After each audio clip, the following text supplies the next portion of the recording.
कांग्रेस के नेता राहुल गांधी इन दिनों चुनाव आयोग पर काफी भड़के हुए हैं।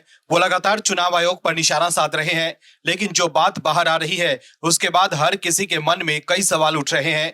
राहुल गांधी काफी जोश में चुनाव आयोग पर सवाल उठा रहे थे, लेकिन अब ऐसी बात बाहर आई है जिससे देश के लोग चौंक गए हैं कि आखिर अब कांग्रेस के नेता क्यों भाग रहे हैं। राहुल गांधी अब अपनी बातों पर क्यों नहीं टिके हुए हैं। अगर चुनाव आयोग पर उनके आरोप सही है तो उन्हें शपथ पत्र पर हस्ताक्षर करने में कोई दिक्कत नहीं होनी चाहिए, लेकिन क्यों शपथ पत्र पर हस्ताक्षर करने से वो भाग रहे हैं। दर्शकों, राहुल गांधी ने चुनाव आयोग और बीजेपी पर वोट चोरी करने का आरोप लगाया है। साथ ही उन्होंने बेंगलुरु के महादेवपुरा विधानसभा क्षेत्र के आंकड़े भी रखे, जिसके जरिए उन्होंने दावा किया कि किस तरह से वहां पर चुनाव में हेराफेरी की गई। लेकिन खास बात यह है कि जिस क्षेत्र का जिक्र राहुल गांधी ने किया है वहां पर कांग्रेस को अभी तक जीत ही नसीब नहीं हुई है। राहुल गांधी ने बेंगलुरु सेंट्रल लोकसभा क्षेत्र में आने वाले जिस महादेवपुरा विधानसभा क्षेत्र का जिक्र किया है वो कभी कांग्रेस का गढ़ रहा ही नहीं। हालांकि ये अलग बात है कि पिछले साल लोकसभा चुनाव के दौरान कांग्रेस एक बार यहां पर जीत के काफी करीब पहुंच गई थी, लेकिन बाद में उसे हार ही मिली। लोकसभा और विधानसभा में यहां पर कांग्रेस का खाता नहीं खुला है, लेकिन अब चुनाव आयोग के प्रहार के बाद राहुल गांधी के साथ प्रियंका गांधी वाड्रा भी बैकफुट पर नजर आ रही हैं। क्या है खबर, बताते हैं आपको इस रिपोर्ट में। दर्शकों, राहुल गांधी द्वारा चुनाव आयोग पर लगातार वोट चोरी का आरोप लगाए जाने के बाद सियासत गर्मा गई है। राहुल गांधी हर प्लेटफॉर्म पर चुनाव आयोग पर कई गंभीर आरोप लगाते नजर आ रहे हैं। वहीं राहुल गांधी के इस आरोप को लेकर चुनाव आयोग ने भी जोरदार पलटवार किया है।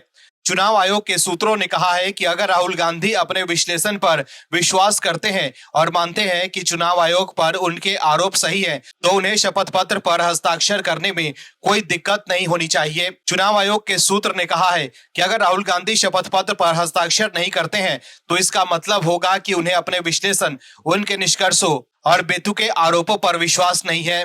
ऐसी स्थिति में उन्हें देश से माफी मांगनी चाहिए। इसके लिए उनके पास दो विकल्प है, या तो शपथ पत्र पर हस्ताक्षर करें या चुनाव आयोग पर बेतुके आरोप लगाने के लिए देश से माफी मांगे। इसके अलावा चुनाव आयोग फैक्ट चेक ने राहुल गांधी के आरोपों को भ्रामक बताया है। वहीं अब चुनाव आयोग द्वारा घिरने के बाद बेंगलुरु के फ्रीडम पार्क में वोट अधिकार रैली में राहुल गांधी ने कहा है कि चुनाव आयोग मुझसे एफिडेविट मांगता है। मैंने संसद के भीतर संविधान पर हाथ रखकर शपथ ली है। अब जब हिंदुस्तान की जनता हमारे डेटा को लेकर आयोग से सवाल पूछ रहा है तो इलेक्शन आयोग ने अपनी वेबसाइट बंद कर दी है। आयोग ने राजस्थान और बिहार में अपनी वेबसाइट बंद कर दी है, क्योंकि वे जानते हैं कि अगर हिंदुस्तान की जनता ने इसी डेटा को लेकर सवाल पूछना शुरू कर दिया तो उनकी पोल खुल जाएगी। वहीं राहुल गांधी की बहन और केरल की वायनाड सीट से सांसद प्रियंका गांधी वाड्रा ने कहा है कि याचिका के अनुसार 30 दिनों के भीतर हलफनामा प्रस्तुत किया जा सकता है, लेकिन कोई कार्रवाई नहीं की जाएगी। वे हलफनामा क्यों मांग रहे हैं? अगर कोई जानबूझकर गलती हुई है तो आपको इसकी जांच करनी चाहिए। आप हमें मतदाता सूची क्यों नहीं दे रहे हैं? आप जांच क्यों नहीं कर रहे हैं?